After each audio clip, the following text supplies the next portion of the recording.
President of the Board of Governors of Scindia School, the Honorable Minister of Communications and Minister of Development of Northeastern Region, Shri Jyotiraditya Scindia Ji, Chief of Defence Staff, Secretary, Department of Military Affairs, and Chief Guest at this Founders Day function, General Anil Chauhan, Principal Shri Ajay Singh, members of the Board of Governors, parents, faculty, teachers, and staff of Scindia School, and most of all, my dear young friends. Good evening to all of you. I'm more than aware that I am the last act for the evening,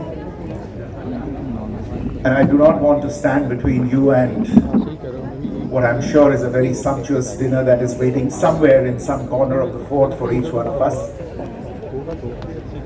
And therefore, as Elizabeth Taylor is alleged to have said to each one of her 6 husbands, I will not keep you long.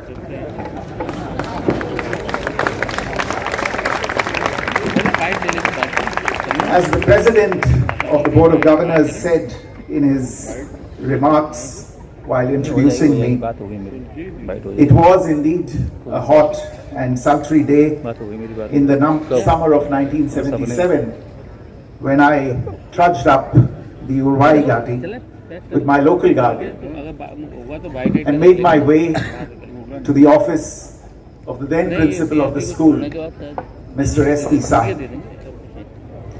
The school term had already started. Mr. Sahi sent me to the library on the first floor where I was administered a quick test in mathematics, English and Hindi. The test over, I walked out of the school building and stood at the top of these steps of the open air theatre, gazing at this stage, blissfully unaware of how much of my school life would revolve around it. It's for that reason that I really feel at home at this stage, right now, at this moment.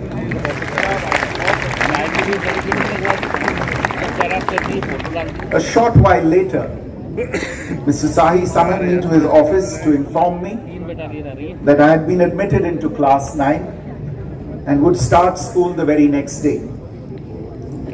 I was slightly over 12 and a half years old. In slightly more than 3 weeks from now, I turn 61. But I have little hesitation in saying that during the entire period in between these 2 dates, there has hardly been a phase of my life when I have not felt the formative role of the school as the all-important crucible that helped shape so many aspects of my life and my career.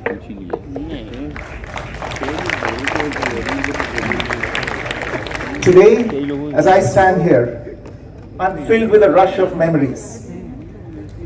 The pressure of exams, the corridor banter, the intense competition on the cricket, hockey and football pitches, the excitement of inter-house debate and elocution contests, the wonder, personally for me, of discovering drama and theatre as an art form, and above all, the solemn hush at Astachal.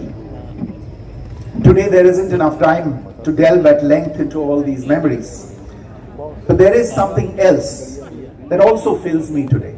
And that is profound gratitude and emotion for the honor that the Board of Governors and the school have chosen to bestow upon me in the form of the Madhav Award, which I accept not just as a personal achievement, but as a tribute to the institution that shaped me in ways both visible and invisible, the Scindia School.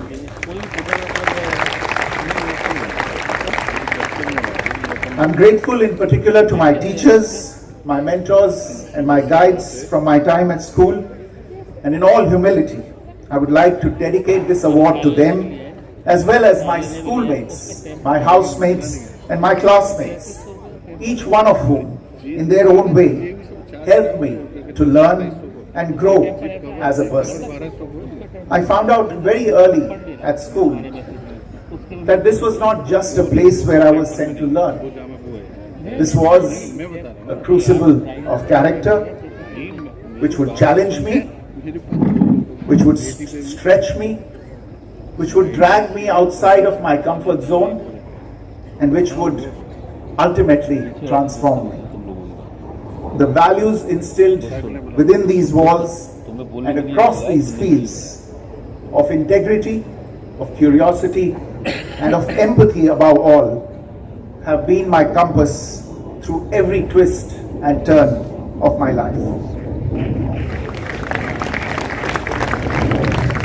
It was here in the school building that I learned to question, to listen, to lead, but most importantly, also to fail with grace and rise with resilience. And I'm not saying that only as a rhetorical point. Some of my classmates who are probably present here today might remember this. We were taught chemistry in class 9 and 10 by Mr. T.S. Ingle. Well, guess what? I failed the first chemistry exam that Mr. Ingle gave me. I was crushed.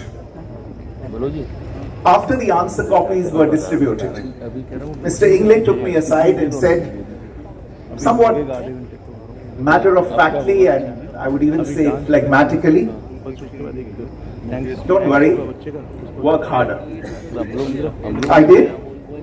I eventually got through the 10th class board exams in chemistry, and even though I never ventured anywhere near chemistry again in the rest of my life, the lesson simply taught of the value of hard work, application and effort was burned into my mind for a lifetime.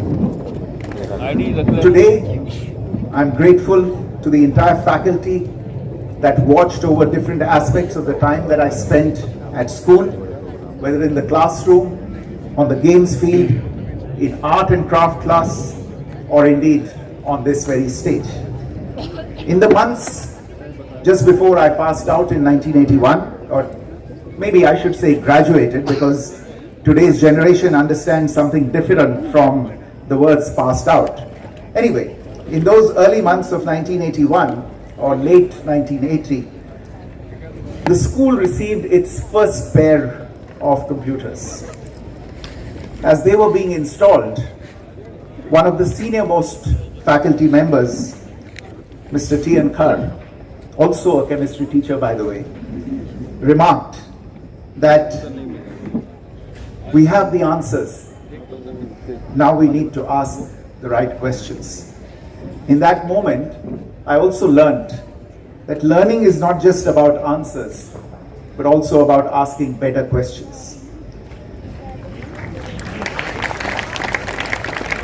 I'm grateful also to my teachers for their patience, their passion, and their persistence. I would be failing in my task tonight if I did not particularly recall the immense debt of gratitude that I owe to Mr. Siddharth Abhimanyu Ramanujan Acharya, my English teacher, Mr. Manjitinder Singh Bedi, my history teacher, and Mr. S.P. Mukherjee, my geography teacher.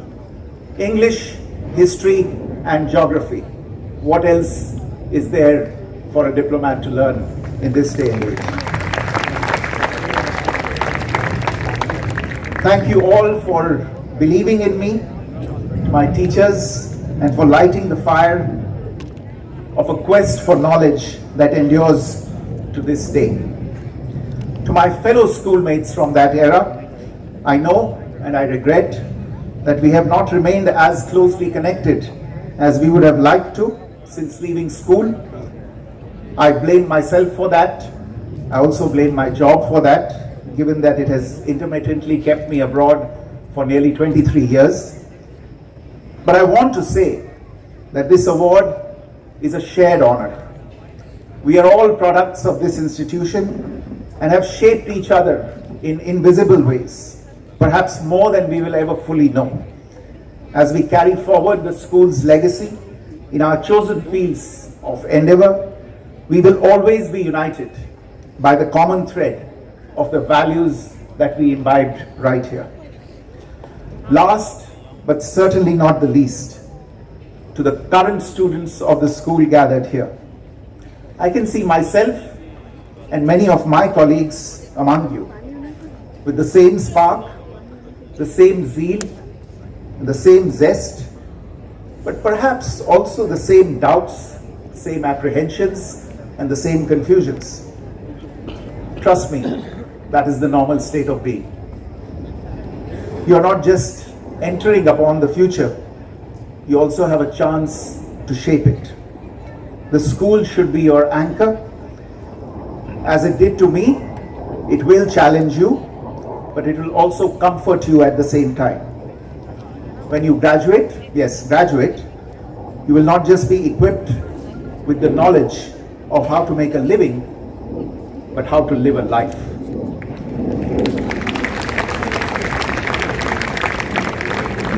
On multiple occasions during my time here, my teachers threw me into the deep end of the pool. Not a literal one, because I didn't know swimming, that would have been very dangerous, but a metaphorical one. I gasped, I gulped, I flailed, I thrashed about. In the end, I survived, and even better, I learned. Now, as I look back, I realize that every adversity that I have overcome in nearly 4 decades of my career, every accolade, every achievement has, in one way or the other, had its roots right here in Scindia School. In the lessons learned, when thrown into the deep end, in the friendships forged, or in the values embraced. In returning here to accept this award, therefore, and that too, as I near the twilight of my career, I can feel a sense of fulfillment and a sense of gratitude at the completion of a journey that began here nearly 44 years ago. I could not have imagined a better homecoming. In conclusion, let me just say once again how much I believe in the power of institutions and personalities to transform lives, to shape destinies, and to produce change makers. This school is certainly one such institution, and the faculty at its helm today have a special responsibility in forging the future. As alumni, there are many of us gathered here today. We too share that responsibility and should stand ready to do everything to uphold the school's ideals, embody its spirit, and carry its light into the world. In doing so, we would begin to repay a small portion of what we owe to the school. Once again, I'm deeply grateful for this recognition. It is amongst the greatest honors of my life. Thank you.